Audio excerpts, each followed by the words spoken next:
আরে পিঠে সাতটা বাড়ার জন্য।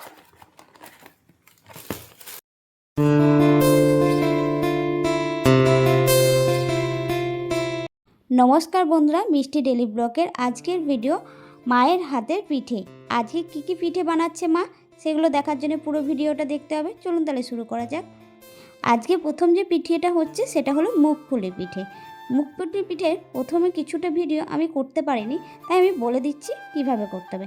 এই যে মাখাটা দেখতে পাচ্ছেন, প্রথমে 500 গ্রাম ধরুন মুগ ডাল নেওয়া হলো, আর তার আন্দাজ মতন জল নিতে হবে। এমনভাবে জলটা নিতে হবে মুগ ডালটা সেদ্ধ হওয়ার পর যেন কোনো রকম জল না থাকে, সেরকম শুকনো শুকনো হবে।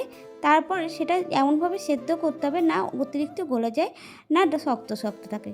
তারপর সেটাকে ভালো করে মেখে নিতে হবে, যেভাবে আটা মাখা হয় সেরকম মেখে নিতে হবে।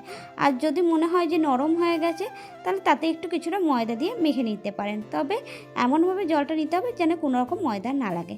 তারপরে দেখতে পাচ্ছেন, আর মুগপুলিতে আর মেন একটা জিনিস লাগবে, যেটা হলো খোয়া ক্ষীর বা নারকেলের পুরও দিতে পারেন, আপনার যেটা ইচ্ছা। খোয়া ক্ষীর দিলে টেস্টটা একটু বেশি ভালো লাগবে। এবার হবে পুর ভরার নিয়মটা। প্রথমে কিছুটা মুগ ডালের যে ডোটা আছে সেখান থেকে কিছুটা নিয়ে নেওয়া হলো। তারপর সেটাকে বাটির আকারে মতন করে নিতে হবে। গর্ত করার পর সেই সময় যদি হাতে লেগে যায়, তাহলে কিছুটা আটা ব্যবহার করে করে সেটাকে শুকনো করতে হবে। এর মধ্যে দেওয়া হলো খোয়া ক্ষীর দিয়ে ভালোভাবে মুখটাকে মাখতে হবে, যাতে কোনো রকম বেরিয়ে না যায়। এটা কিন্তু বেরিয়ে গেলে ভাজার সময় সব বেরিয়ে যাবে, তখন কিন্তু ভেতরের যে খোয়া ক্ষীরটা আছে টেস্টটাও চলে যাবে, কারণ ওটা তেলের সঙ্গে মিশে যাবে। তাই মুখটা খুব ভালোভাবে মাখতে হবে। দরকার হলে কিছু কিছু সময় আটা লাগিয়ে লাগিয়ে ভালো করে সিল করতে হবে মুখটাকে। দেখতে পাচ্ছেন কিভাবে সিলটা করা হচ্ছে, ঠিক এইভাবে প্রসেসে সিলটা করতে হবে।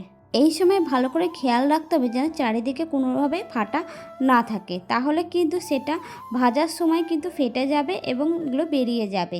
খুব সাবধানে এই সময় টাইমটা করতে হবে। তো আমাদের প্রায় অনেকগুলো হয়ে গেছে, এবার তাহলে গ্যাসটা জ্বালানোর পালা। তার আগে দেখে নিই, আমার মা অনেকক্ষণ ধরে করছে, দেখতেই পাচ্ছেন আমি আসতে একটু লেট হয়ে গেছে, ওই জন্য ভিডিওটা শুরু করতে একটু দেরি হয়ে গেছে।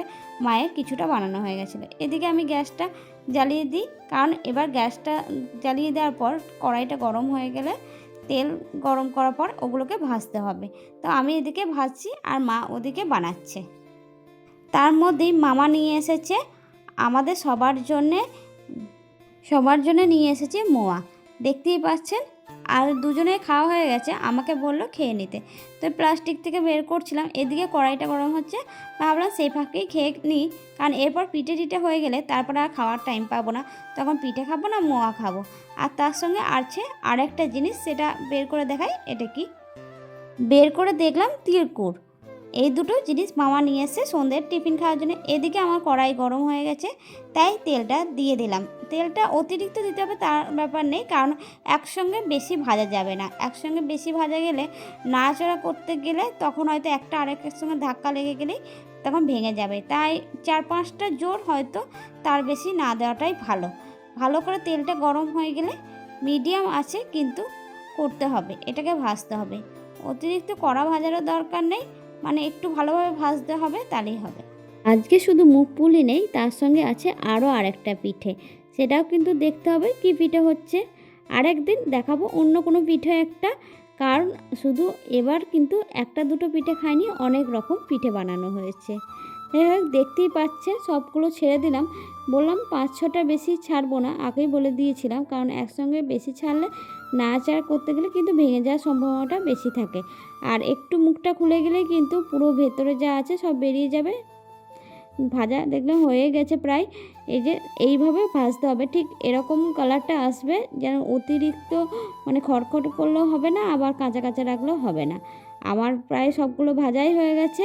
এবার দেখতে হবে অন্য আরেকটা পিঠে করার কথা, সেটা করি। এটা রসের মধ্যে ফেলতে হবে, কিন্তু সেটা এখন করব না, কিছুক্ষণ পর করব। এটা একটু ঠান্ডা হয়ে যাক। দেখুন এটা কিন্তু এই মুহূর্তেও খাওয়া যায়, ভেজে টেজেও খাওয়া যায়, আবার রসে ফেলেও খেতে পারেন। যেটা ইচ্ছা সেটাই খেতে পারেন। এইভাবে খেলেও খেতে ভালো লাগে, আবার যদি রসের মধ্যে দিয়ে খান সেটাও ভালো লাগবে খেতে। এদিকে মা আর একটা পিঠে জোগাড় করতে লেগে গেছে, সেটা পরে বলবো কি পিঠে। আগে প্রথমে বলে দিই উপকরণগুলো কী কী দেওয়া হয়েছে। প্রথমে যেটা দেওয়া হয়েছে সেটা সুজি। এই বাটিটার মাপে 1.5 বাটি সুজি দেওয়া হয়েছে, আর সেই মাপ অনুযায়ী 1.5 বাটি ময়দা দেওয়া হচ্ছে। আর তার সাথে লাগবে চালের গুঁড়ি। চালের গুঁড়িও কিন্তু 1.5 বাটি, বা হয়তো আপনাদের যদি মনে হয় 2 বাটি দিতে পারেন, তবে আমি একটা আন্দাজ বলে দিলাম যাতে আপনাদের সুবিধা হবে। তাই যাতেই মাপ নিয়ে করবেন না কেন, এই মাপে 3টে জিনিস দিয়ে দেবেন, মানে সুজি, ময়দা আর চালের গুঁড়ি। তাহলে আপনাদের অসুবিধা হবে না করতে। তারপরে হাত দিয়ে ভালো করে গুলিয়ে নেবেন।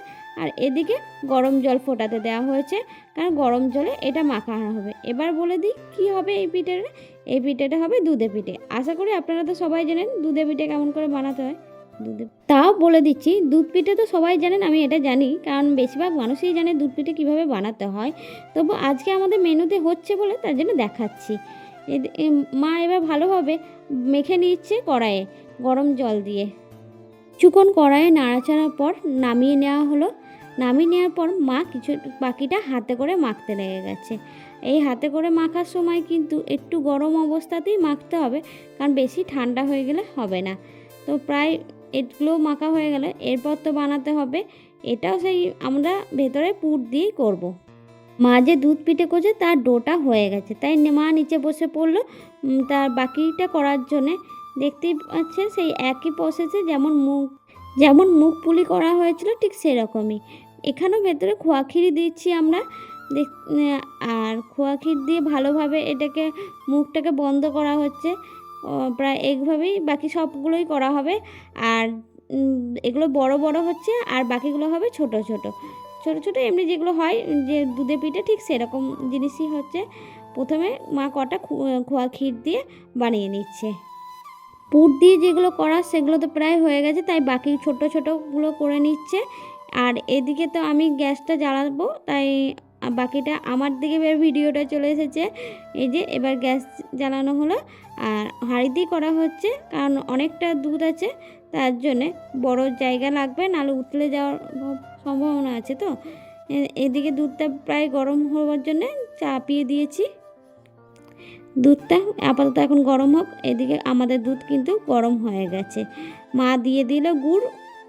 দুধটা ভালো করে জাল হয়ে গেছে বলে মা দিয়ে দিল পাটালি গুড়। পাটালি গুড়গুলো একটু গললে এবার দিয়ে দেবে মা বাকি যে ইয়েগুলো পিঠেগুলো বানিয়েছে সেইগুলো। তো আজকে মেনুতে আমাদের এই দুটো পিঠেই হয়েছে। তো এখন এটা হয়ে গেলে আর বাকি আছে শুধুমাত্র মুগ পুলির রসটা বানালেই হয়ে যাবে। আর এদিকে এটা ভালোভাবে ফুটে গেলেই কমপ্লিট। এরপর আমরা খাওয়া দাওয়া করবো পিঠে। আপনারা আজকে কি কি পিঠে বানালেন একটু কমেন্ট করে জানাবেন। আমাদের বাড়িতে তো পিঠে আজকে এগুলো হয়েছে, আপনাদের বাড়িতে আজকে কি কি পিঠে হয়েছে। আর এদিকে গরম জল বসিয়ে দিয়েছি মুগ পুলির রসটা বানানোর জন্য। আর মুগ পুলির রসটার ক্ষেত্রে আপনি চিনি দিয়েও করতে পারেন, গুড় দিয়েও করতে পারেন, যেটা ইচ্ছা। আর মিষ্টির আন্দাজটা ঠিক আপনার যেরকম পছন্দ সেরকম করে। তারপর মুগ পুলিগুলো দিয়ে দেবেন। কিছুক্ষণ ফোটানো হয়ে গেলে মুগ পুলি কমপ্লিট।